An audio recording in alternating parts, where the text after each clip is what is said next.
అధ్యాయము 1వ వచనం చూసినట్లయితే,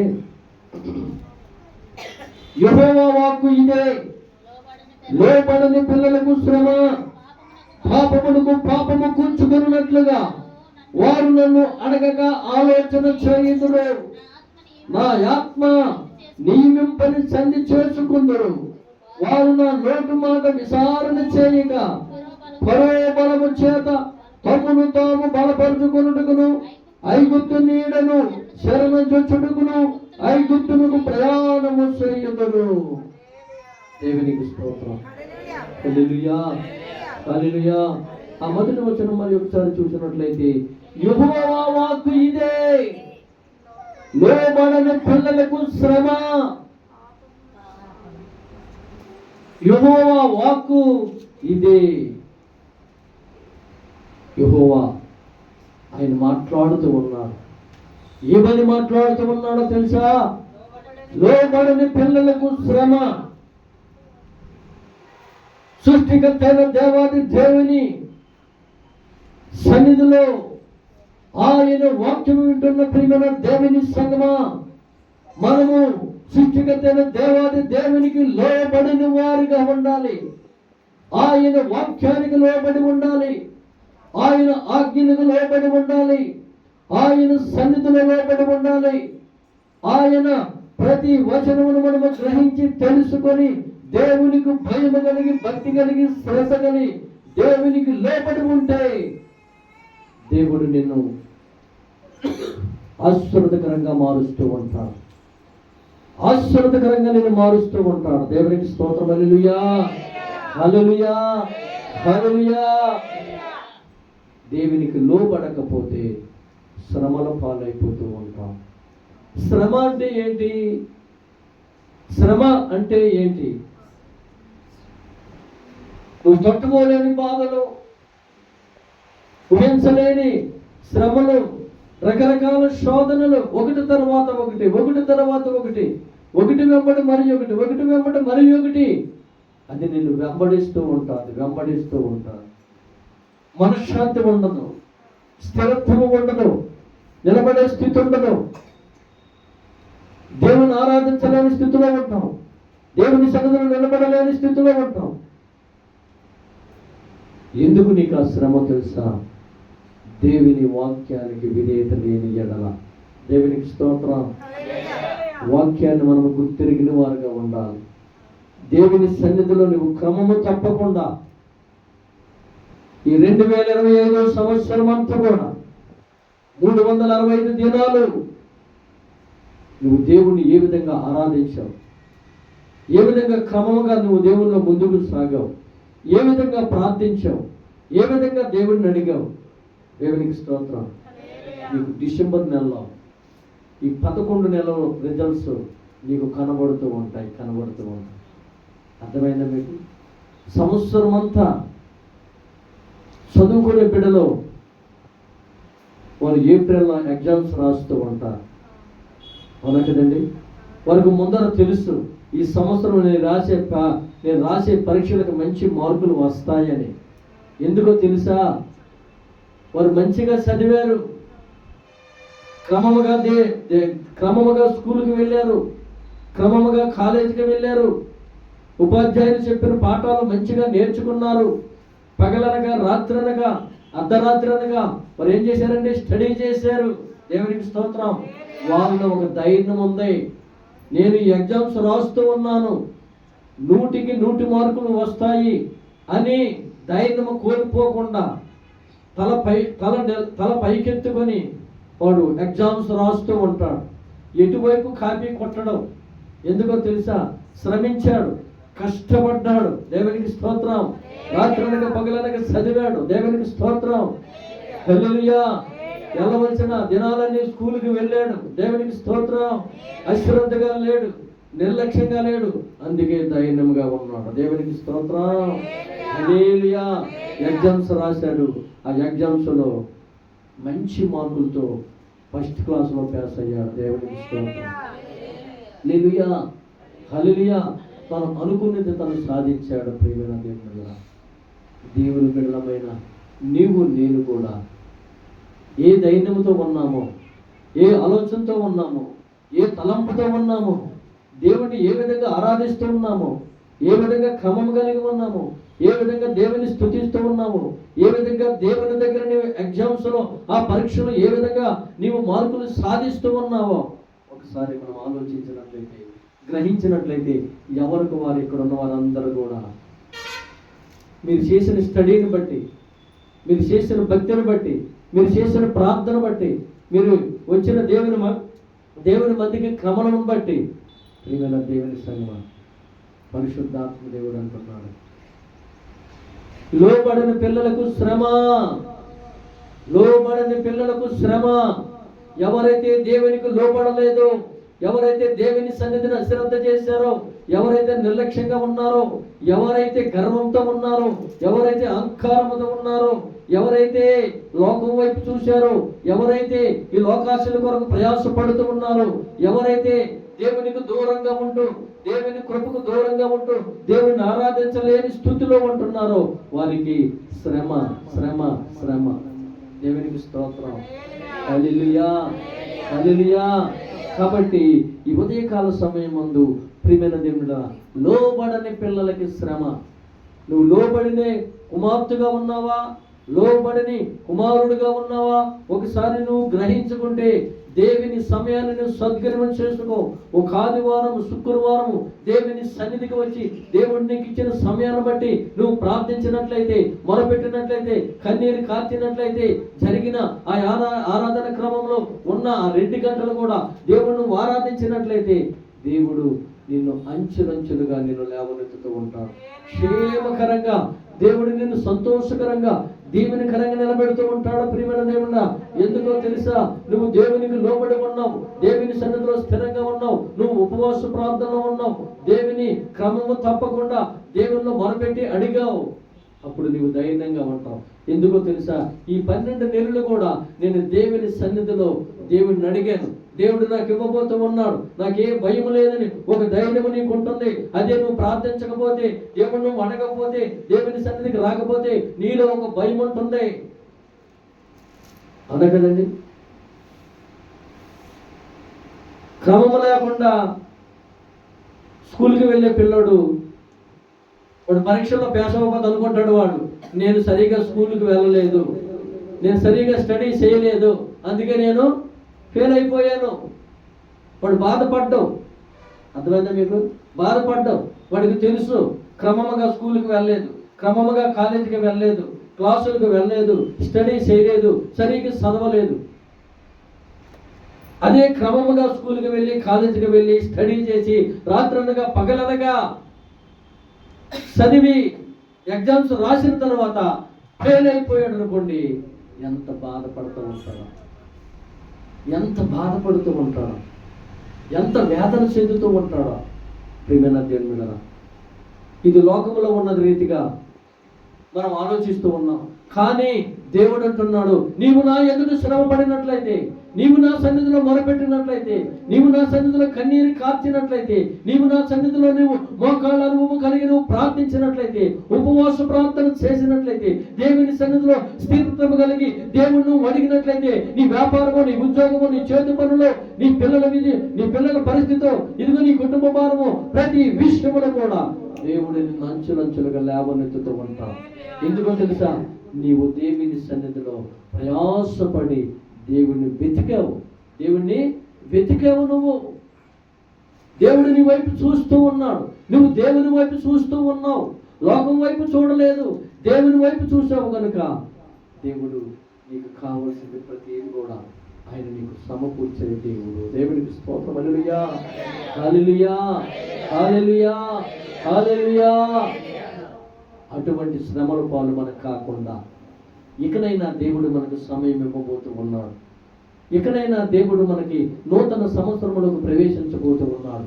ఇకనైనా క్రమము కలిగి, ఇదిగో ఇప్పుడు వరకు నేను దేవునికి లోబడలేకపోయాను, దేవుని సన్నిధిలో నిలబడలేకపోయాను, దేవుని ఆరాధించలేకపోయాను, ఇదిగో దేవుడు నాతో మాట్లాడుతున్నాడు, లోబడని పిల్లలకు శ్రమ అంటున్నాడు కదా, ఇదిగో నేను లోబడలేకుండా ఉన్నానేమో,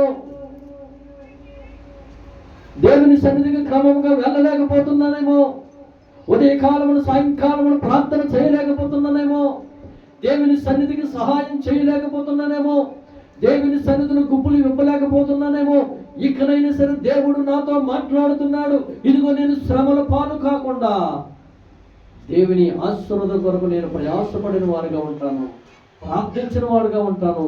దేవుని ఆశీర్వాదం నా మీద, నా బిడ్డల మీద, నా కుటుంబాల మీద కుమ్మరించబడేటట్లు నేను ప్రయాసపడుతూ ఉంటాను. దేవునికి స్తోత్రం. హల్లెలూయా, హల్లెలూయా, హల్లెలూయా. కష్టపడేవాడు రూపాయి సంపాదిస్తాడు, కష్టపడనివాడు అప్పులు పాలవుతాడు. అవునా కదండి? అశ్రద్ధగా ఉన్నవాడు, నిర్లక్ష్యంగా ఉన్నవాడు సోమరపోతై ఉంటాడు. అవునా కదండి? అశ్రద్ధ, నిర్లక్ష్యం ఏం చేస్తే మనిషిని సోమరపోతు చేస్తూ ఉంటాడు. వెలుగు కలిగి శ్రమించిన వాడు, కష్టపడిన వాడు రూపాయి సంపాదించుకుంటాడు, తన గృహాలను కట్టుకుంటాడు, తన వ్యాపారం చేసుకుంటాడు, తన పిల్లలను పోషించుకుంటాడు, ధైర్యంతో, ఆనందముతో. ఎంత కరువు వచ్చినప్పటికీ కూడా ధైర్యంతో ముందుకు సాగుతూ ఉంటాడు. దేవునికి స్తోత్రం. హల్లెలూయా, హల్లెలూయా. పొందిన దేవుడా, నీవు కూడా సోమరతనగా దేవుని సన్నిధిలో ఉండకూడదు, అశ్రద్ధ కలిగి ఉండకూడదు, నిర్లక్ష్యం కలిగి ఉండకూడదు. పరిచర్య విషయంలో, దేవుని సన్నిధికి వచ్చే విషయంలో, ప్రార్థించే విషయంలో చురుకుతనము కలిగి దేవుని సన్నిధిలో పరిచర్య చేసేవాడుగా ఉండి దేవుని గణపరిచిన వాడుగా ఉండాలి. దేవునికి స్తోత్రం. హల్లెలూయా, హల్లెలూయా, హల్లెలూయా. కాబట్టి ఈ ఉదయకాల సమయం ముందు లోబడిన పిల్లలకి శ్రమ, లోబడిన పిల్లలకి శ్రమ. పాపమునకు పాపము కూర్చుకున్నట్లుగా వారు నన్ను అడగక ఆలోచన చెయ్యగా. పాపం ఏం చేస్తూ ఉంటుందండి? పరిపక్వమై మరణమును కంటదట. అర్థమైందా మీకు? పాపం ఏం చేద్దండి? పరిపక్వమై మరణమును కంటది. అంటే ఇప్పుడు మన పితరులు పాపములు చేశారు. మన పితరులు ఏ పాపం చేశారో మనకు తెలియదు. ఈ రోజున రోగాలతో ఉన్నాము అంటే, శ్రమంలో ఉన్నాము అంటే, బాధల్లో ఉన్నాము అంటే ఇది నువ్వు చేసింది కాదు, నీ పితరులు చేసిన పాపములు అవి ఏమయ్యాయండి? పరిపక్వము చెందాయి. పరిపక్వము అనగా ఆ పాపాలు నీ మీద ఏలుబడి చేస్తూ ఉన్నాయి. అదేం చేస్తుందంట? మరణమును, పాపము పరిపక్వం చెంది మరణమును కంటదంట. ప్రియమైన దేవుడు, అదే కాబట్టి మనం ఇప్పుడు ప్రార్థన చేస్తున్నామే, ఈ ప్రార్థన నీ పిల్లలకి దీవెన కనుగొని. నీ పితరులు ఏం చేశారు? దోష పాపములు చేశారు. విగ్రహారాధనని పాపం చేశారా లేదా? మరి ఆ దోషాలు మనం ఏం పడుతున్నాయా లేదా? అవి వాటి నుంచి విడుదల అవ్వాలంటే మనం ఏం చేయాలి? ప్రార్థన చేయాలి. జీవగల దేవుని ఆరాధిస్తే ఆ పాపములన్నీ కొట్టుబడుతూ ఉంటాయి. పాపమునకు పాపము కూర్చుకున్నట్లుగా వారు అడగక ఆలోచన చేస్తున్నారు. దేవునికి స్తోత్రం. దేవుని అడగకుండా మన సొంత ఆలోచనతో మనం ఏం చేస్తూ ఉన్నామండి? మన ప్రయాణాన్ని సాగిస్తున్నాం, భూమి మీద మన జీవిత ప్రయాణాన్ని. దేవునికి స్తోత్రం. దేవుని మొదట నువ్వు అడగాలి. నీకు ఏది అవసరత ఉందో, అర్థమైందండి? నీకేం కావాలి? నీ పిల్లల భవిష్యత్తు విషయంలో నీకు స్థలము, గృహము, పొలము, ఉద్యోగము, వ్యాపారము మొదట నీవు దేవుడిని అడిగిన తరువాత అప్పుడు నీవు ఆలోచనతో నువ్వు నడవాలి. మొదట మనమే ఆలోచన పడుతూ ఉంటాం. ఏ ఆలోచన పడతాం? ప్రార్థన చెయ్యము, దేవుని సన్నిధికి వెళ్ళము, మోకాళ్ళు వేయము. అప్పటికే బాప్తీసం తీసుకున్నాం, రక్షణ తీసుకున్నాం, కానీ ప్రార్థన చెయ్యము, దేవుని సన్నిధికి వెళ్ళము, మోకాళ్ళు వేయము, దేవుడిని అడగము. కానీ మీ అబ్బాయికి ఉద్యోగం కావాలి, ఏం చేయాలి? ఎమ్మెల్యే గారి దగ్గరికి వెళ్తే బాగుంటుందేమో, ఎంపీ గారి దగ్గరికి వెళ్తే బాగుంటుందేమో. ఎవరిని పట్టుకుంటే ఉద్యోగం వస్తుంది? ఏ రికమెండేషన్ చేస్తే ఉద్యోగం వస్తుంది? ఎంత ఖర్చు పెడితే ఉద్యోగం వస్తుంది? ఈ ఆలోచనతో మనం సతమతం అవుతున్నాం. దేవుడు ఏమంటున్నాడు? ప్రియమైన దేవుడు, నన్ను అడగగా ఆలోచన చేస్తూ ఉన్నారు మీరు. మొదట నన్ను అడగండి, నన్ను అడిగిన తర్వాత మీరు ఆలోచన చేయండి. దేవుడిని అడిగిన తర్వాత దేవుడు నీకు ఒక ఆలోచన ఇస్తాడంట. ఆ ఆలోచనతో నిన్ను నడిపిస్తూ ఉంటాడంట. దేవునికి స్తోత్రం. నువ్వు అడగకుండా దేవుడు నీకు ఆలోచన ఇవ్వడం. నీ ఆలోచన వేరు, దేవుని ఆలోచన వేరు. నీ ఆలోచన వేరు, దేవుని సంకల్పం వేరు. దేవునికి స్తోత్రం. దేవుడిని అడిగితే దేవుడు నీకు మంచి జ్ఞానాన్ని ఇచ్చి, మంచి ఆలోచన ఇచ్చి, నీ వ్యాపారాన్ని ఎలాగ సాగించాలో, ఎలాగ నడిపించాలో, నీ వ్యాపారానికి ఏ వ్యతిరేకత వస్తుందో, నీ వ్యాపారానికి ఏ అడ్డులు వస్తున్నాయో యేసు నామములో ఆ అడ్డులన్నీ తొలగించగల దేవుడు నా దేవుడు. ఎందుకో తెలుసా?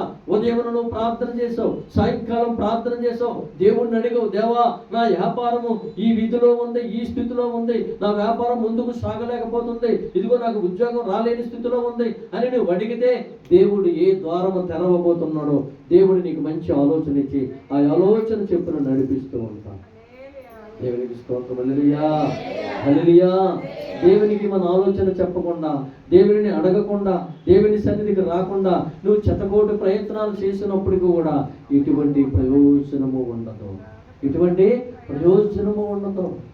నువ్వు గృహము కట్టుకోవాలంటే దేవుడిని అడగాలి, దేవా నాకు ఒక గృహము కావాలి కదా. ఇదిగో ఆకాశ పక్షులకి గుళ్ళు ఉన్నాయి, ఆకాశ పక్షులకి గుళ్ళు ఉన్నాయి తండ్రి.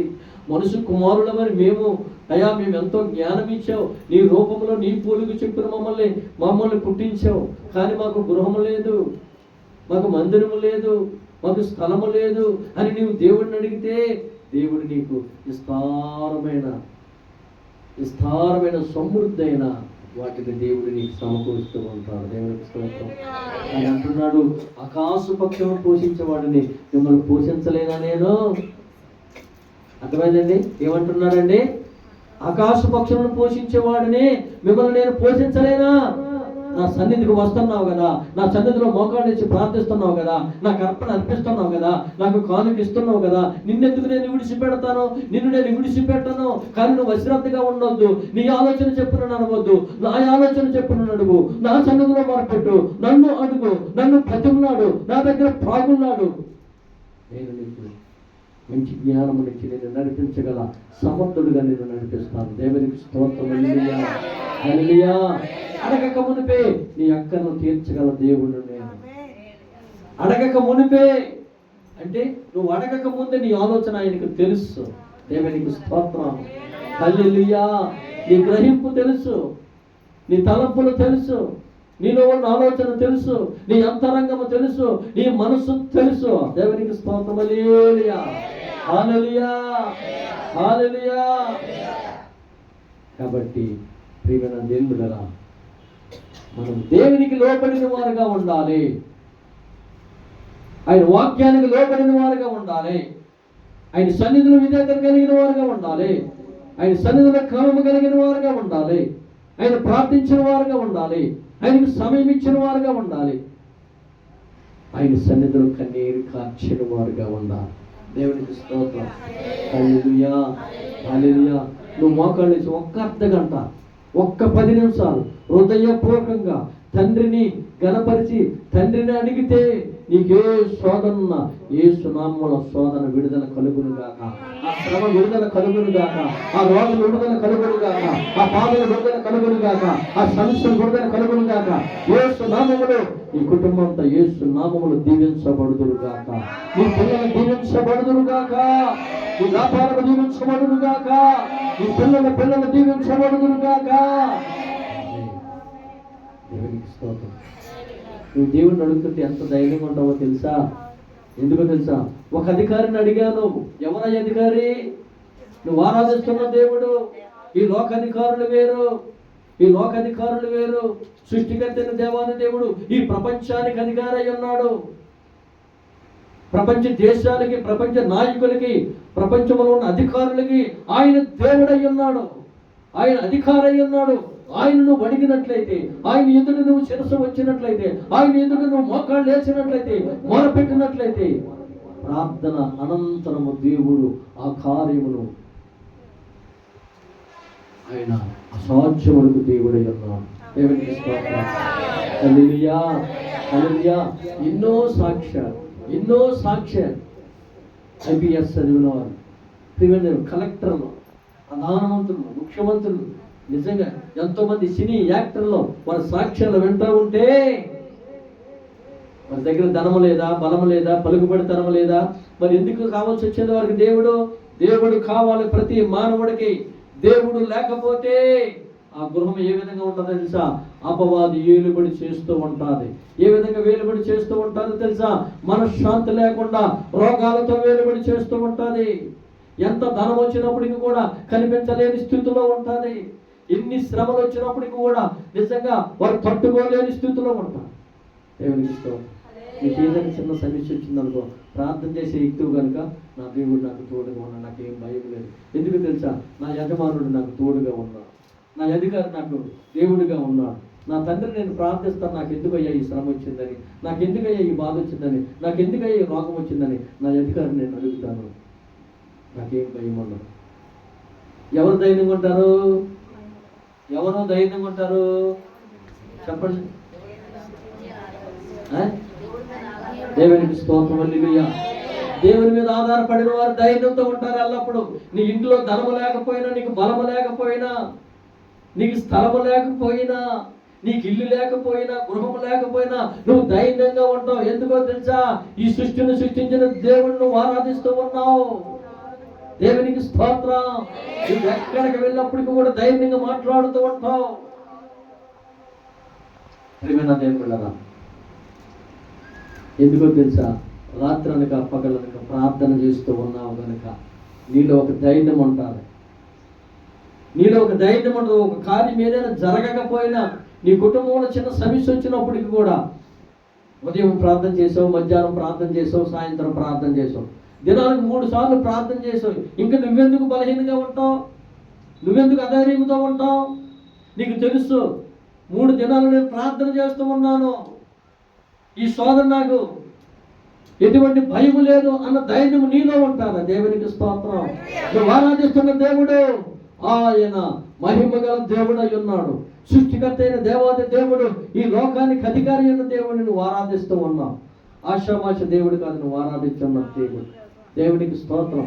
ఆయన మాట్లాడుతున్న దేవుడు. ప్రతి సమయమందు నీతో మాట్లాడుతూ ఉంటాడు. కానీ నువ్వే ఏమవ్వాలి? దేవునికి సమయం ఇవ్వాలి. నీ వైపు చూస్తున్నాడా ఆయన? ఎప్పుడు మాట్లాడతావా అని, ఎప్పుడు మోకాళ్ళు వేస్తావా, ఎప్పుడు కన్నీరు కారుస్తావా, నీ కుటుంబంలో ఉన్న సమస్య కొరకు ఎప్పుడు మొరపెడతావా అని దేవుడు ఆకాశం నుండి నిన్ను చూస్తూ ఉన్నాడు. కానీ మనం మోకాళ్ళు వేయలేకపోతున్నాం, ప్రార్థన చేయలేకపోతున్నాం. క్రిస్మస్ వెళ్ళిపోతున్నాయి, నూతన సంవత్సరాలు వెళ్ళిపోతున్నాయి, అవునా కదండి? ఈస్టర్లు వెళ్ళిపోతున్నాయి, అలాగే పండగలు వెళ్ళిపోతున్నాయి. ఏదో సమయం అయిపోతుంది, ఆ సమయం ముగించబడుతుంది. ఈ లోకాన్ని విడిచి మనం వెళ్ళిపోతూ ఉన్నాం. కానీ దేవుని ఆశీర్వాదం పొందలేకపోతున్నాం. భూమి మీద నిలబడి శ్రమపడి, ఏ విధంగా శ్రమపడాలి? ప్రార్థన అని. ఎందుకంటే ప్రార్థన భారము కలిగి ప్రార్థన చేస్తే ఆ శ్రమ నుంచి మనం తప్పించబడుతూ ఉంటాం. ప్రియమైన దేవుడు, దేవునికి స్తోత్రం. నా నామం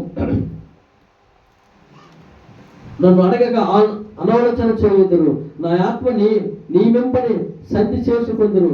వారు నా నోటి మాట విచారణ చేయగా పరువు బలము చేత తమ్మును తాము బలపరుచుకున్నట్టుకు, ఐగుప్తు నీడను శరణ చేయుటకు ఐగుప్తులకు ప్రమాణము చేయుదురు. పరువు వలన కలుగు బలము మీకు అవమానకరము. ఐగుప్తు నీడను శరణ చేయుట వలన సిగ్గు కలుగును. యాకోబు వారి అధిపతులు షోయానులో కనబడినప్పుడు వారు రాయబారులు ఆలోచనలో ప్రవేశించినప్పుడు వారందరూ తమకు అక్కడకు రాకి సహాయము కొరకై ఏ ప్రయోజనము కొరకైను పడికిరాక సిగ్గును నిందను కలుగు చేయు ఆ జనులు విషయమై సిగ్గు పలుదురు. దేవునికి స్తోత్రం. హల్లెలూయా, హల్లెలూయా. ఫరో రాజును చూసినట్లయితే దేవునికి వ్యతిరేకంగా, అర్థమైందండి? ఫరో రాజు అంటే ఎవరు?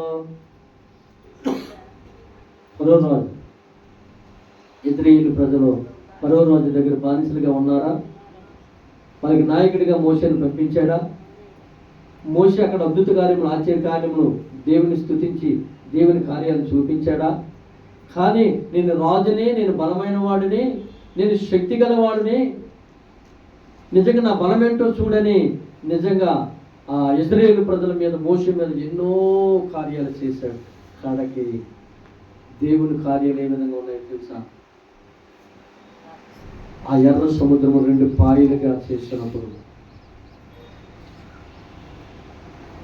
ఎర్ర సముద్రం 2 పాయలుగా చేసినప్పుడు, ఆ ఫరో యుద్ధము మోషే మీద యుద్ధానికి వచ్చినప్పుడు, మోషేని ఆ ఇశ్రాయేలు ప్రజలు తరుముతూ ఉన్నప్పుడు అక్కడ ఆ సముద్రం 2 పాయలుగా విడిపోయి ఆ ఇజ్రాయేలు ప్రజలు ఆ సముద్ర మార్గం గుండా వారు ఆ సముద్రం దాటారు. వీళ్ళు ఏమైపోయారండి?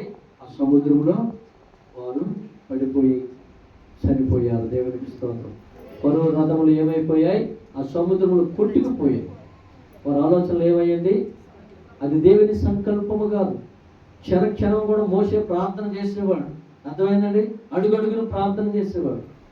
నిమిషాలకి గంటకి ప్రార్థన చేస్తూ ఉండేవాడు. చేతులు ఎత్తాడంటే ప్రార్థన, కర్ర చూపించాడంటే ప్రార్థన, చిన్న సమస్య వచ్చిందంటే ప్రార్థన. అర్థమైందండి? ప్రతి సమయమందు 24 గంటలు కూడా ప్రార్థనతో అలాగ ప్రార్థన చేయబట్టి ఎర్ర సముద్రం 2 పాయలుగా చేశాడు. ఏమండి, సముద్రం ఎక్కడైనా 2 పాయలు అవుద్దా? ఆరిన నేలగా అవుద్దా? ఆరిన నేల మీద నడిపించాడు. ఎందుకు తెలుసా? నా బిడ్డలు ఆ బురదలో నడిస్తే ముసలోళ్ళు ఉంటారు, చిన్నపిల్లలు ఉంటారు, యవనస్తులు ఉంటారు, జారి పడిపోతారేమని అప్పటికప్పుడే ఆ సముద్రం 2 పాయలుగా చేసి ఆరిన నేలగా చేశాడు. ఒక రోడ్డు కూడా వేసాడు దానికి దేవుడు. దేవునికి స్తోత్రం. హల్లెలూయా, హల్లెలూయా. ఈ సముద్రం యువతల నుంచి అవతల నుంచి దాటగానే వెంటనే వారి వెనకాల ఎవరు వచ్చారండి? పదో సైన్యం వచ్చింది. వారిని తరుముతూ ఉంటుంది కదా. వారిని తరమడానికి వచ్చినప్పుడు ఆ సముద్రంలో వెంటనే వారు ఏమైపోయారు? కొట్టుకుపోయారు, సరిపోయారు. దేవునికి స్తోత్రం. పరువు రథములు ఏమైపోయాయి? ఆ సముద్రంలో మునిగిపోయాయి, కొట్టుకుపోయాయి. దేవుని బలమంతా ఇప్పుడు మనం గ్రహించిన వారుగా ఉన్నాం. రాజు బలము కన్నా దేవుని బలము శక్తి కలదు. దేవునికి స్తోత్రం. రాజేముందండి? ఏమండి, రాజేముందో ఒక 5 సంవత్సరాలు పరిపాలన చేస్తాడు. మళ్ళీ వాడు వెనకాల ఒక పిఏ కూడా ఉన్నాడు, ఓడిపోయాడు అనుకోండి. అలా కదా. ఒక ఎమ్మెల్యే ఉన్నాడు అనుకోండి. ఏమండి, ఎమ్మెల్యే అయినప్పుడు ఎంతమంది ఉంటారు? ఎస్కార్ట్ ఎంతమంది ఉంటారు? దగ్గర 10 మంది 15 మంది ఉంటారు. అదే కదా. లేదు, మళ్ళీ ఎలక్షన్కి ఓడిపోయాడండి, ఎంతమంది ఉంటారు? ఎవరు ఉన్నారో అయిపోయింది. కానీ ఈ రాజు నీకు కూడా ఉంటే దేవునికి స్తోత్రం, నీకు ఎంతమంది ఎస్కార్ట్ని ఉంచుతాడు తెలుసా? వేలాది దేవదూతలు నీ కింద. దేవునికి స్తోత్రం. నీ గృహము చుట్టూ, నీ పిల్లల చుట్టూ, నీ వాహనాల చుట్టూ, నీ ప్రయాణం చుట్టూ, నువ్వు ఎక్కడ వెళ్ళినప్పటికీ కూడా వేలాది ఎస్కార్ట్లు దేవదూతలు నీ ముందర నడుస్తూ ఉంటాయి, నీ వెనక నడుస్తూ ఉంటాయి. నిన్ను ఘనపరిచే విధంగా దేవుడు నిన్ను హెచ్చిస్తూ ఉంటాడు. హల్లెలూయా, హల్లెలూయా. అంతకన్నా మనకు కావాల్సిందే ఉందండి ప్రియమైన దేవుళ్ళారా. దేవునికి స్తోత్రం. హల్లెలూయా. ఈ లోక ఘనత కన్నా దేవుని ఘనతను మనం పొందుకునే వారుగా ఉండాలి. దేవుని కార్యాలు చూసేవారుగా ఉండాలి. హల్లెలూయా, హల్లెలూయా. కాబట్టి ఈ ఉదయకాల సమయం ముందు ప్రియమైన దేవుళ్ళారా, దేవునికి లోబడిన వారుగా ఉందాం. దేవునికి సమయం ఇచ్చిన వారుగా ఉందాం. దేవుని సన్నిధిలో ప్రయాసపడిన వారుగా ఉందాం. సమయం ఉన్నప్పుడు ప్రార్థించిన వారుగా ఉందాం. సమయం నీ హృదయంలో, నీ అంతరంగంలో దేవుని జ్ఞాపకం చేసుకొని నీ జీవిత ప్రయాణాన్ని ముందుకు సాగించిన వారుగా ఉందాం. హల్లెలూయా, హల్లెలూయా, హల్లెలూయా. సామెతల గ్రంథం 29 చూసినట్లయితే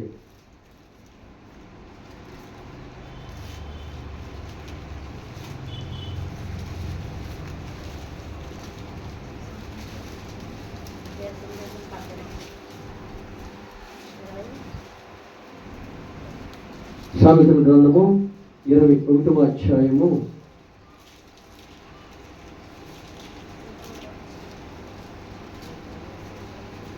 29వ అధ్యాయం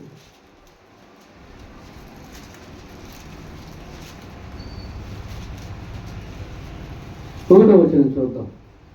ఎన్నిసార్లు గద్దించను లోబడిన వాడు మరి తిరిగి లేకుండా హఠాత్తుగా నాశనమవును.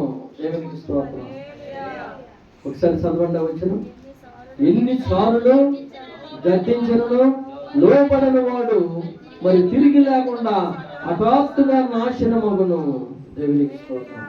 దేవుడు ఎన్నోసార్లు మనల్ని గద్దిస్తూనే ఉంటాడంట. ప్రతి విషయంలో కూడా ఏ విధంగా గద్దిస్తూ ఉంటాడో చెప్పండి ఒకసారి.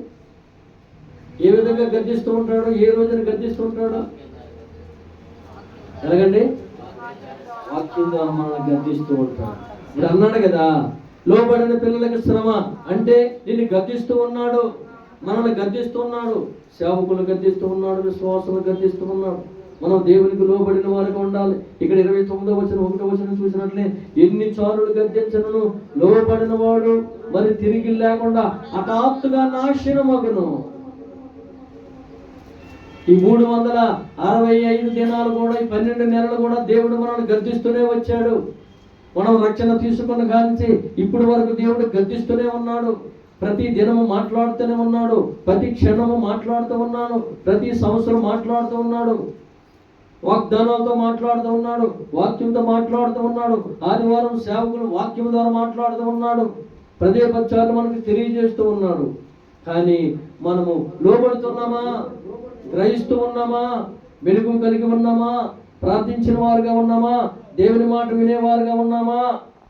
అలాగ మనము మరి గద్దించి లోపడకపోతే మనం ఏమైపోతామండి?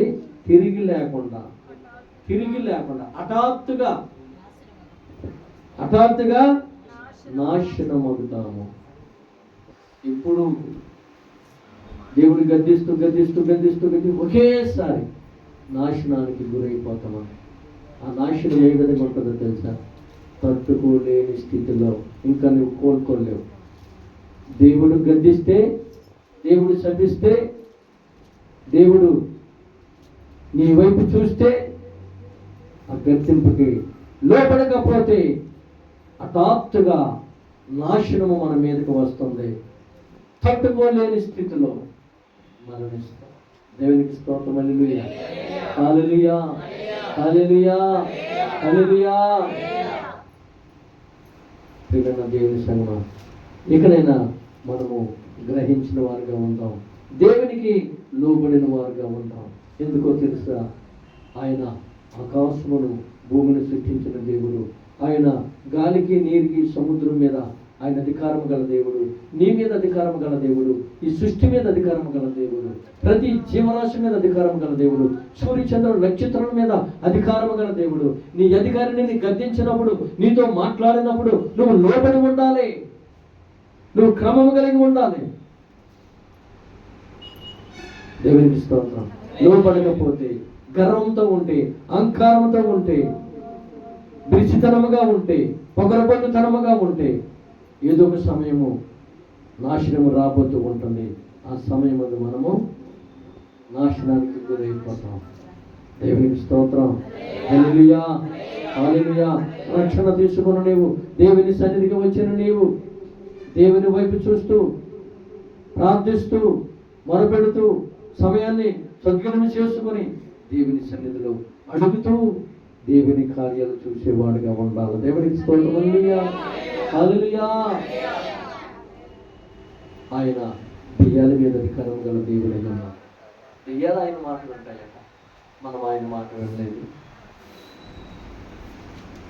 దెయ్యాలు ఆయన ముఖ దర్శనాలు చూస్తాయంట, మనం ఆయన ముఖాన్ని చూడలేకపోతున్నాం. అర్థమైందండి? దెయ్యాలు ఆయన మాట వింటాయట.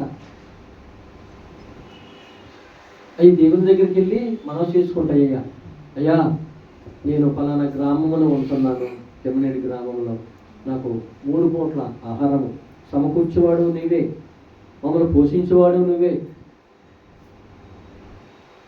ఎందుకంటే నువ్వు మా మీద అధికారం గల దేవుడు కదా. నీకు లోబడకపోతే మాకు శ్రమ వచ్చేద్దయ్యా. మమ్మల్ని ఏ బోధ వైద్యుడు ఏం చేస్తాడో, ఏ సీసాలో బంధించేస్తాడు, లేకపోతే ఏ పాస్టర్ గారి దగ్గరికి వెళ్తే ఏం చేస్తాడు, అక్కడి నుంచి తరివి వేస్తాడు. కాబట్టి మాకు ఆ గ్రామం మీద అధికారం మీ తండ్రి అని దేవుడిని అడుగుతూ ఉంటాయంట. అవి అర్థమైందండి? దేవుడిని అడిగిన తరువాత అవి గ్రామం సరిహద్దుల్లో అవి నివాసం చేస్తాయి. దేవుని మాట లేకుండా, దేవుని ఆలోచన లేకుండా అవి గ్రామాల్లో ఉండవంట, పట్టణాల్లో ఉండవంట. మొదట దేవుని దగ్గరికి వెళ్ళి అడుగుతాయంట, యేసయ్యా తండ్రి మాకు ఆహారం పెట్టయ్యా. ఏ గృహాన్ని మీరు ఆహారం పెట్టేస్తారో మాకు కావాల్సిన ఆహారం. దేవునికి స్తోత్రం. హల్లెలూయా.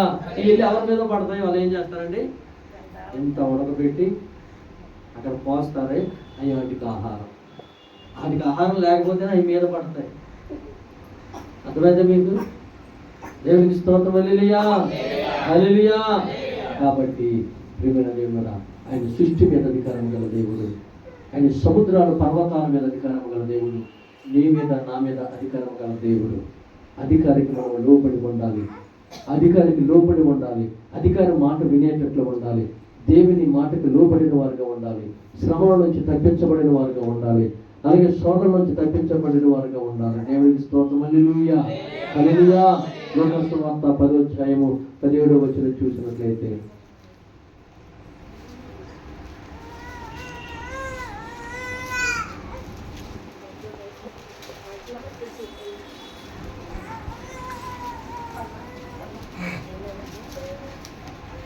లోక 10వ అధ్యాయము 17వ వచనం చూసినట్లయితే, ఆ 70 మంది శిష్యులు సంతోషముతో తిరిగి వచ్చి, ప్రభువా, దెయ్యములు కూడా నీ నామం వలన మాకు లోబడుచున్నవే అని చెప్పగా, ఆయన సాతాను మెరుపు వలె ఆకాశము నుండి పడవడ చూచితిని. ఇదిగో పాములను తేలును త్రొక్కుటకును శత్రువుల బలవంతట మీదను మీకు అధికారమును గ్రహించుచున్నాను. దేవునికి స్తోత్రం. హల్లెలూయా, హల్లెలూయా, హల్లెలూయా. ప్రభువా, దెయ్యములు కూడా నీ నామం వలన మాకు లోబడుచున్నవే. చూడండి, అక్కడ శిష్యులు ఏమంటున్నారు? మా బలము చేత మేము చేసిన ప్రార్థన ద్వారా అవి మాకు లోబడ్డాయి అంటాలే. ఏమంటున్నాయండి అక్కడ? ఏమంటున్నారు శిష్యులు? ప్రభువా, దెయ్యములు కూడా నీ నామం వలన మాకు లోబడుచున్నాయి. నీ నామం వలన. యేసు నామము శక్తి గల నామం. యేసు నామము మహిమ గల నామం. యేసు నామము నువ్వు పలికితే దెయ్యాలు ఏమవుతాయి ఏంటండి? యేసు నామములు విడిచి వెళ్ళిపోతాయి. అవి లోబడిపోతాయట నీకు. దేవునికి స్తోత్రం. అందుకే ఇక్కడ శిష్యులు అంటున్నారు, నీ నామం మేము జ్ఞాపకం చేసుకుంటే, నీ నామాన్ని మేము తలుచుకుంటే, నీ నామాన్ని మేము ప్రచురిస్తే వెంటనే యేసు నామమును విడిచి వెళ్ళిపో. దేవునికి స్తోత్రం. ఎంత శక్తి అండి, ఎంత శక్తి అండి, ఎంత మహిమ, ఎంత ప్రభావం ఉందో దేవుళ్ళు ఒకసారి మనం గ్రహించిన వరకు ఉండాలి. దెయ్యాలు వెళ్ళిపోతున్నాయంట, దెయ్యాలు మాట్లాడుతున్నాయంట, దేవుని ఎదుటి సాష్టాంగ నమస్కారం చేస్తున్నాయంట. మనం ఎందుకు దేవుని ఎదుటి సాష్టాంగ నమస్కారం చేయలేకపోతున్నాం? దేవుని ఎదుట మనం ఎందుకు సాష్టాంగ నమస్కారం చేయలేకపోతున్నాం? ఎందుకు దేవుడిని ఆరాధించలేకపోతున్నాం? దేవుడిని ఎందుకు అడగలేకపోతామన్నాం? మనకు కావాల్సింది మనం ఎందుకు అడగలేకపోతున్నాం? దెయ్యాలు అడుగుతున్నాయంట, అయ్యా మాకు ఈ దినం మాకు ఆహారం కావాలి, ఎక్కడ మాకు సమకూరుస్తావో అని అడుగుతూ ఉంటాయంట. దేవునికి స్తోత్రం. హల్లెలూయా, హల్లెలూయా. కాబట్టి ప్రభువా, దెయ్యములు కూడా నీ నామమును మాకు లోబడుచున్నవని చెప్పగా, ఆయన సాతాను మెరుపు వలె ఆకాశము నుండి పడుట చూచితిని. ఇదిగో పాములను తేలును త్రొక్కుటకు శత్రువుల బలమంతట మీదను మీకు అధికారము అనుగ్రహించుచున్నాను. ఏదియు మీకెంత మాత్రము హాని చేయదు. ఏదియు ఎంత మాత్రము మీకు హాని చేయదు.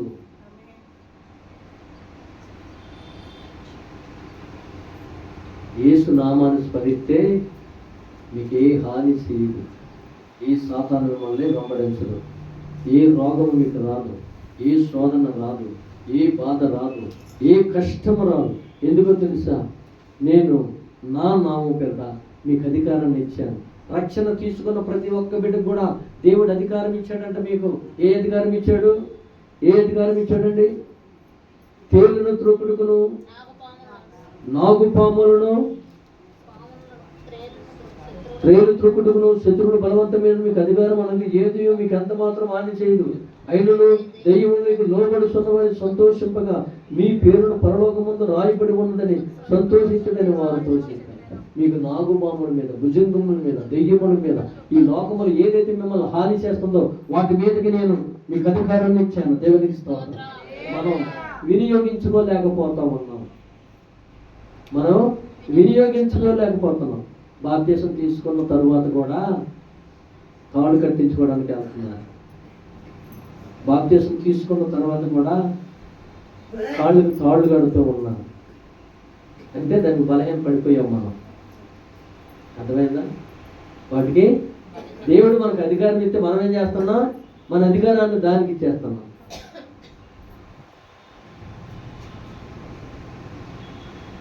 మెడలో ఒక తాడు, కాళ్ళకు ఒక తాడు, ఇంకా దండలకు ఒక తాడు. బాప్తిసం తీసుకొని దేవుని సన్నిధికి వెళ్ళి దేవుని వాక్యాన్ని చదివి ఆ పిరిగితనం మనలో ఉంది. మనలో పిరికాత్మండి ఏం చేస్తుండో తెలుసా? వీళ్ళు తాడు కట్టించుకో. ప్రియమైన దేవుని సంగమా, ఆయన అధికారాన్ని ఇచ్చేసాడు మనకి. ఈ లోకములు ఏది నిన్ను హాని చేయదని ఈ రోగాల మీద అధికారం ఇచ్చాడు. ప్రార్థించి యేసు నామములో ఆ రోగమా విడిచి వెళ్ళి పో అని ప్రార్థన చేస్తే రోగం వెళ్ళిపోతాయి.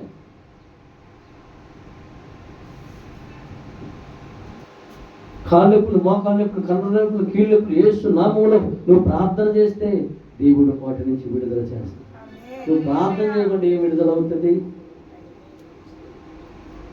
ప్రార్థన చేయకుండా విడుదల అవ్వదు. యేసునామాన్ని స్మరించాలి, ధ్యానించాలి, ప్రార్థించాలి, వాక్యాన్ని ఎత్తుపట్టుకొని మొరపెట్టాలి, కన్నీరు కార్చాలి.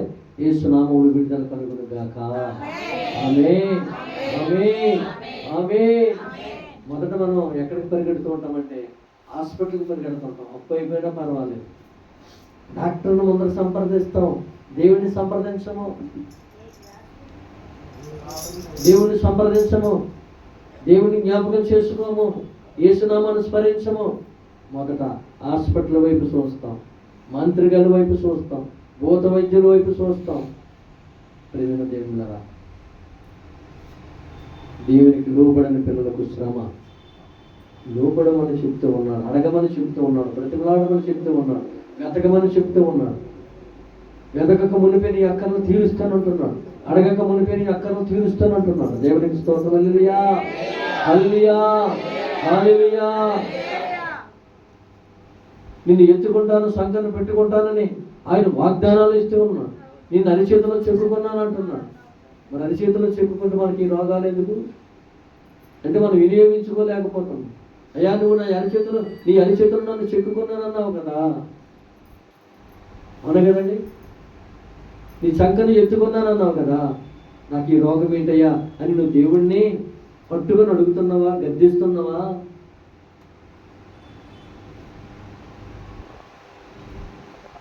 నీకు వచ్చిన వాగ్దానాన్ని చేత పట్టుకొని ఆ వాగ్దానాన్ని బట్టి ప్రార్థన చేస్తూ ఉన్నావా?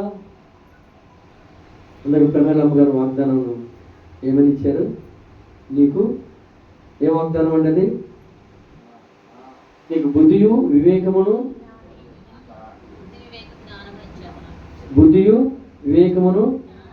జ్ఞానమును ఇచ్చేదను. అంటే ఆమె అర్థం చేసుకుంటే నేను బుద్ధి లేదా నాకు అన్నట్టుగా మనం అర్థం చేసుకోకూడదు. ఇంకా నీకు మంచి జ్ఞానమునిస్తాను, మంచి బుద్ధినిస్తాను, అందరిని ప్రేమించే విధంగా నీ పొరుగు వారిని, నీ తోటి వారిని, నీ తోబుట్టు వారిని, నీ రక్త సంబంధులని, నీ ఇరుగు పొరుగు వారిని ప్రేమించే జ్ఞానం నీకు ఇస్తాను. దేవునికి స్తోత్రం. హల్లెలూయా. అందుకని ఆ పక్కింటి వారితో ఆమె విభేదంగా ఉన్నప్పుడు దేవుడు ఏం చేశాడు? మొరపెట్టి కురిపించాడు. దేవునికి స్తోత్రం. హల్లెలూయా. చూసారా, ఆ వాగ్దానానికి ఇక్కడ జరిగిన సిస్టివేషన్కి. అందుకే దేవుడు ఊరుకోలేదు సాక్ష్యం చెప్పకపోతే. నీకు ఇచ్చిన వాగ్దానం ఏంటి? నీకు బుద్ధియు వివేకమును జ్ఞానము నీకు ప్రసాదించును. దేవునికి స్తోత్రం. హల్లెలూయా. మనం ఆ వాగ్దానం వేరే విధంగా అర్థం చేసుకోకూడదు. మనకి ఇంకా జ్ఞానాన్ని ఇవ్వబోతున్నాడేమో, ఇంకా బుద్ధిని ఇవ్వబోతున్నాడేమో, ఇంకా మెలుగు ఇవ్వబోతున్నాడేమో, ఇంకా అనేక మందిని ఆకర్షించేటట్లు ఇవ్వబోతున్నాడేమో, అనేక మందిని ప్రేమించేటట్లు, అనేక మందికి సహాయం చేసేటట్లు. ఈ వెళ్ళి పలకరిస్తే ఆమె గొక్కును ఏడుస్తూ ఉంటుందంట. అంటే ఆమెలో ఎంత దుఃఖం ఉందో అర్థమైందా? నా పక్కింటి ఆమె వచ్చి నన్ను పలకరిస్తే బాగుండేమో ఆలోచనలో ఉందేమో. ఈ వెళ్ళి పలకరించింది, వెంటనే కుక్క పెట్టి మొదలుపెట్టింది. దేవునిలా దేవునికి స్తోత్రం. హల్లెలూయా, హల్లెలూయా. నీకు ఇచ్చే వాగ్దానాన్ని నువ్వు గ్రహించాలి. 31st నైట్ ఇచ్చిన వాగ్దానం ఏమందో అది పక్కన వాడేయడం, బైబిల్లో పెట్టేయడం, లేదా ఏదో మరి సన్సైడ్ మీద ఏదో మరి పెట్టడం కాదు. కానీ ప్రతి దినం అది నీ చేతిలో ఉండాలి. ఈ వాగ్దానం నీ చేతిలో ఉండాలి, నీ ప్రయాణాల్లో ఉండాలి, నీ కుటుంబంలో ఉండాలి. సాయంకాలం వాగ్దానం పట్టుకొని ప్రార్థన చేయాలి, ఉదయకాలంలో వాగ్దానం పట్టుకొని ప్రార్థన చేయి. 365 రోజుల్లో మీరు వాగ్దానం పట్టుకొని ప్రార్థన చేయండి.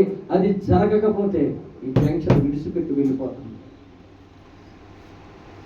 మనకు ఆ క్రమం లేదు, మనకి క్రమం లేదు. డిసెంబర్ నెల వచ్చింది, అయ్యగారు అడుగుతారేమో అప్పుడు బైబిల్ అన్నీ తిరిగేస్తూ ఉన్నాం, పుస్తకాలన్నీ తిరిగేస్తూ ఉంటాం. ఏమే మన వాగ్దానాలు ఎక్కడ పాడేసావు, మన వాగ్దానం ఎక్కడ పెట్టావు, ఏ కవర్లో పెట్టేశావు, నీకు ఇచ్చాను కదా, నేనే నీకు ఇచ్చాను. ఈ సంభాషణ అవునా కదండి? వాగ్దానం అంటే ఏంటనుకున్నారండి? దేవుని నోటు మాటని ఆయన నీ చేతిలో పెట్టాడు. ఇదిగో నేను ఇచ్చిన వాగ్దానం ప్రకారము నీవు ఈ సంవత్సరం అంతా దీవెనకరంగా ఉండు, నీకు ఆశీర్వాదం ఇవ్వబోతూ ఉన్నాను. దేవునికి స్తోత్రం. హల్లెలూయా, హల్లెలూయా, హల్లెలూయా. ఎవరైతే వాగ్దానాన్ని శ్రద్ధ చేశారో, ఆయన మాటను నిర్లక్ష్యం చేసినట్టుగా, ఆయనకు లోబడిన పిల్లల్లాగా, ఆయనను అశ్రద్ధగా చూసినట్లుగా ఆయన సన్నిధికి రాలేని వారుగా ఉంటారు. దేవునికి స్తోత్రం. హల్లెలూయా, హల్లెలూయా. ఇకనైనా దేవుడు మనతో మాట్లాడుతున్నాడు. మన వాగ్దానాలు చేతులు పట్టుకొని, మన కుటుంబాల్లో మన బిడ్డలకు వచ్చిన వాగ్దానాలు, మనకు వచ్చిన వాగ్దానాలు ప్రతి ఉదయము నువ్వు చేతులు పట్టుకొని ఆకాశము వైపు నీ వాగ్దానాలు చూపించి నువ్వు ప్రార్థించినట్లయితే సంవత్సరంలో నీ జీవితంలోకి మార్పు వస్తుంది, నీ కుటుంబంలోకి మార్పు వస్తుంది, నీ క్రమంలోకి మార్పు వస్తుంది, నీకు సంతోషం వస్తుంది, సమాధానం వస్తుంది, నీ వ్యాపారం దీవించబడుద్ది, నీ ఉద్యోగం దీవించబడతాం, నీ కుటుంబం అంచెలంచెలుగా దీవించబడుతూ ఉంటారు. దేవునికి స్తోత్రం. హల్లెలూయా, హల్లెలూయా. ఎంత శ్రద్ధగా వాగ్దానం తీసుకున్నప్పుడు 500 తీసుకోవాలి. అప్పుడు మీకు శ్రద్ధ కలిగి ఉంటారు మీరు. అర్థమైందండి? అమ్మో 500 పెట్టి వాగ్దానం తీసుకున్నాను, అర్థమైందా? ఊరికినే కొబ్బరి నూనె ఇచ్చామనుకోండి, ప్రేరణ చేసి రాయరు ఏంటి, సతీష్ కుమార్ 100 రూపాయలు పెట్టి కొబ్బరి నూనె ఇంత డబ్బా తెచ్చి అది భద్రంగా దాచుకుంటారు. ఎందుకంటే అది డబ్బులు పెట్టుకున్నారు కదా, ఇది డబ్బులు పెట్టుకోలేదు, ఇది అశ్రద్ధ, అది నిర్లయం, అదే శ్రద్ధ. వాగ్దానం ఊరికినే ఇస్తున్నాం కదా, అనే కదండి. క్యాలెండర్లు ఊరికినే ఇస్తున్నాం కదా. నేను విమర్శించడానికి లాగా మనం శ్రద్ధ కలిగి ఉండాలి. క్యాలెండర్లో 10,000 రూపాయల క్యాలెండర్, 5,000 రూపాయల క్యాలెండర్ అయ్యనుకోండి, ఇక్కడ పాస్టర్ గారు పాట పెట్టి 30,000 40,000 తీసుకుంటుండండి. ఇప్పుడే నీ 9 సంవత్సరాలు ఎప్పుడైనా క్యాలెండర్కి ఒక 100 రూపాయలు తీసుకున్నామా? వాగ్దానాలకు ఒక 10 రూపాయలు తీసుకున్నామా? కానీ ఎందుకు అంత అశ్రద్ధగా ఉంటున్నారు మీరు? మేము ఆ వాగ్దానాల కొరకు 7 రోజులు ప్రార్థన చేయడంలే, 3 నెలలు ప్రార్థన చేయడంలే. దేవా ఏ వాగ్దానం ఇస్తావో సంఘానికి సంఘ కుటుంబాలకు ఏ వాగ్దానం ఇవ్వబోతున్నావో అని భారం కలిగి అమ్మగారు 3 గంటలకి కూర్చొని ప్రార్థన చేస్తుంటే ఆ వాగ్దానాన్ని మీరు ఎంత నిర్లక్ష్యం చేస్తున్నారు, ఎంత అశ్రద్ధ చేస్తున్నారు, ఎంతగా దేవునికి లోబడిన వారుగా ఉంటున్నారు, వాగ్దానానికి లోబడిన వారుగా ఉంటున్నారు. ఎక్కడి నుంచి వస్తుంది నీకు ఆశీర్వాదం? నీలో స్థిరత్వం లేదు, నీలో స్థిరం లేదు.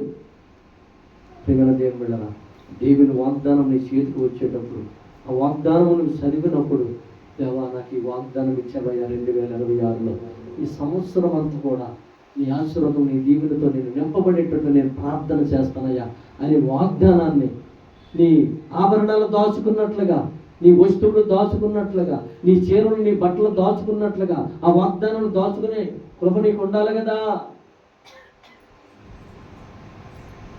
అశ్రద్ధ, నిర్లక్ష్యం, అశ్రద్ధ, నిర్లక్ష్యం. 31 నైటు ప్రతి ఒక్కరికి ఇచ్చిన వాగ్దానాన్ని చూపించమంటాను. ఆ వాగ్దానం చూడకుండా చెప్పాలి. అర్థమైందా? చూడకుండా ప్రతి ఒక్కరు వాగ్దానం చెప్పాలి. అశ్రద్ధ చేస్తున్నారు వాగ్దానాలు, క్యాలెండర్ని అశ్రద్ధ చేస్తూ ఉన్నారు. 60 రూపాయలు పడుతుంది క్యాలెండర్. అర్థమైందండి?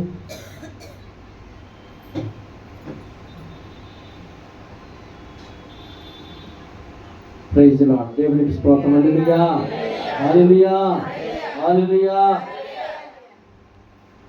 పోగు చేసుకోవాలంటే క్రిస్మస్ రోజుల్లో పోగు చేసుకోవచ్చు, కానీ అటువంటి వాటికి మాకు ఎందుకో తెలుసా? దేవుడు పోషించేవాడు ఉన్నాడు. అర్థమైందండి?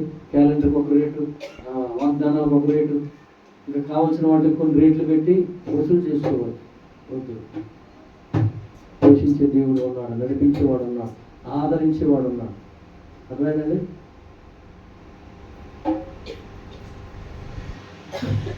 మందిరాల్లో క్యాలెండర్లు పాట పెడితే అవి 5,000 క్యాలెండర్లు అనుకోండి, ఆ పాట ఎంతకి వెళ్తున్నాయి తెలుసా? 40,000కి వెళ్తున్నాయండి. గ్రహించలేని ప్రజలు, జ్ఞానం లేని ప్రజలు. అర్థమైందండి? 30,000కి వెళ్తున్నాయి. నేను ఎంతకు పాడాను నేను చురుకు చెప్పుకుంటాను. అక్కడ అప్పు చేస్తున్నారు ఆ 30,000. ఆ 30,000 తీరక సంవత్సరం కష్టపడుతున్నారు, వడ్డీకి తెచ్చి అక్కడ కడతాము. అలాంటి మందిరాలు, అలాంటి సేవకులు ఎంతమంది లేరు. అర్థమైందండి.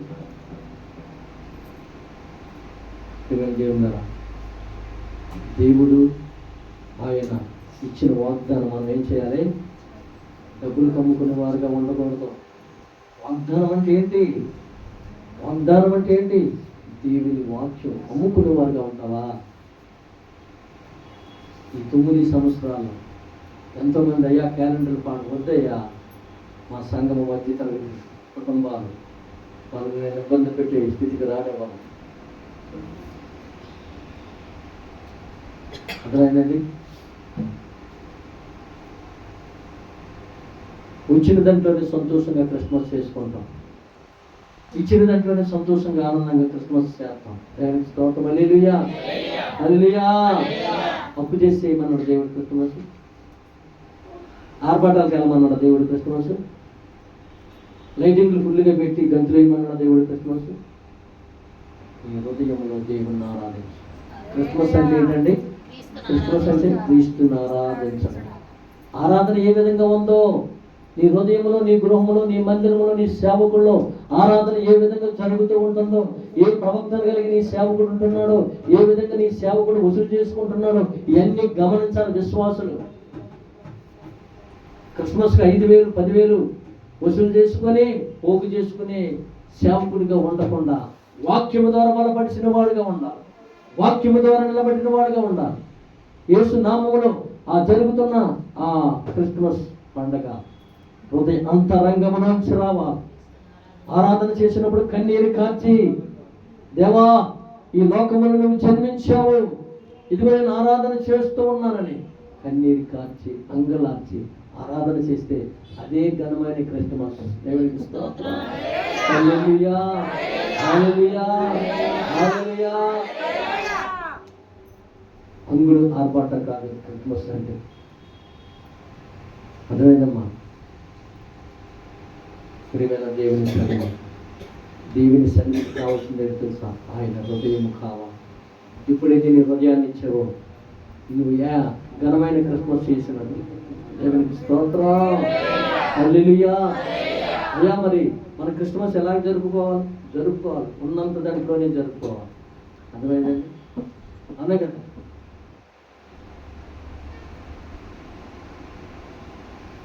మనకున్న దాంట్లోనే మనం క్రిస్మస్ ఆరాధన చేసుకునే వారుగా ఉండాలి. దేవునికి స్తోత్రం. హల్లెలూయా, హల్లెలూయా. కాబట్టి ఇకనైనా వాగ్దానాలు తీసుకున్న వారు దాన్ని శ్రద్ధగా ఉంచండి. ఆ వాగ్దానాన్ని మీరు కంఠస్థం చేసుకోండి. అర్థమైందండి? ఒక్కోసారి తీసుకువెళ్ళచ్చు, ఒక్కోసారి మర్చిపోవచ్చు, ఎక్కడైనా శ్రద్ధగా పెట్టచ్చు. ఆ వాగ్దానాన్ని మీరు కంఠస్థం చేశారనుకోండి, మీరు ప్రయాణాల్లో వెళ్ళినప్పుడు మీరు బస్సు ఎక్కగానే వాగ్దానం చదువుతారు. అవును కదండి? అందరికీ చదువు వచ్చు కదా. ఆ వాగ్దానాన్ని మీరు కంఠస్థం చేసుకున్నారనుకో, బస్సు ఎక్కగానే ఏం చేస్తారో ఆ వాగ్దానాన్ని జ్ఞాపకం చేసుకుంటారు. ప్రయాణమైనప్పుడు జ్ఞాపకం చేసుకుంటారు, బలహీనకున్నప్పుడు జ్ఞాపకం చేసుకుంటారు. ఆ సంవత్సరం అంతా కూడా ఆ వాగ్దానం నీ హృదయంలో ఉండాలి. దేవునికి స్తోత్రం. నీ నోటి మాటలాగా ఉండాలి. దేవునికి స్తోత్రం. ఎక్కడ రోజున దేవుడు నాకు ఈ వాగ్దానం ఇచ్చాడు, ఈ వాగ్దానం ప్రకారం దేవుడు నన్ను నడిపిస్తూ ఉన్నాడు అని నువ్వు సాక్షిగా నిలబడాలి. 31 సాక్ష్యాలు చెప్తూ ఉంటారు. అవును కదండి? ఆ సాక్ష్యాలు ఏ విధంగా ఉండాలి? దేవుని నామానికి మహిమకరంగా ఈ వాగ్దానం నెరవేరిందా లేదా? దేవునికి స్తోత్రం. ఈ వాగ్దానం నెరవేరాలి. నెరవేరితేనే నువ్వు దేవునికి లోబడిన పిల్లలాగా ఉంటావు, దేవునికి లోబడిన బిడ్డలాగా ఉంటావు. ఆ వాగ్దానం నెరవేరకపోతే నువ్వు తప్పుడు సాక్ష్యం చెబుతూ ఉన్నావు, నువ్వు సమయాన్ని వృధా చేస్తూ ఉన్నావు. దేవునికి స్తోత్రం. హల్లెలూయా, హల్లెలూయా, హల్లెలూయా. ఈ వాగ్దానాన్ని నువ్వు నెరవేర్చుకోవాలి. దేవుడు అడగలిగావా, నాకు ఈ వాగ్దానం ఇచ్చావు కదా, ఈ వాగ్దానం ఎందుకు నెరవేరడం లేదు? నాలో శ్రద్ధ ఉందా? నేను నిర్లక్ష్యంగా ఉన్నానా? నేను ప్రార్థన చేయలేకపోతున్నాను అని దేవుని అడిగితే, మొరపెడితే దేవుడు ఆ వాగ్దానాన్ని నెరవేరుస్తాడు. దేవునికి స్తోత్రం. ఆ వాగ్దానాన్ని నువ్వే తీసుకుంటున్నాగా, ఎవరైనా ఇస్తున్నారా? ఎవరు ఇస్తలేదుగా, మీరే తీసుకుంటున్నారుగా. మీ వాగ్దానం దేవుడు మీ చేతికి ఇచ్చినప్పుడు దాన్ని బలంగా వాడుకునేటట్లు మీరు ఉండాలి. హల్లెలూయా, హల్లెలూయా. కాబట్టి ఉదయకాల సమయం ముందు దేవుని సంగమా లోబడిన వారుగా లోబడిన వారుగా ఉన్నాం. దేవుని మరి సన్నిధిలో దేవుని కార్యాలు చూసేవారుగా ఉన్నాం. దేవునికి స్తోత్రం. హల్లెలూయా, హల్లెలూయా, హల్లెలూయా. ఎవరు కూడా బైబిల్ విషయంలో కానీ, వాగ్దానాల విషయంలో కానీ, దేవుని సన్నిధి విషయంలో కానీ, పరిచర్య చేసే విషయంలో కానీ, ఏ విషయంలో కూడా అశ్రద్ధగా ఉండకుండా దేవుని పని మొదట మనము వాటిని ముగించుకొని మన పనులు మనం చేసుకునే వారుగా ఉన్నాం. దేవుని కార్యాలు చూసేవారుగా ఉన్నాం. బలము కలిగి ప్రార్థన చేసిన వారుగా ఉన్నాం. దేవుని కృపను పొందుకునే వారుగా ఉన్నాం. దేవునికి స్తోత్రం. హల్లెలూయా, హల్లెలూయా. కాబట్టి ఈ ఉదయకాల సమయం అంతా తిరిగిన దేవులరా, దేవునికి లోబడకపోతే శ్రమల పాలైపోతాం.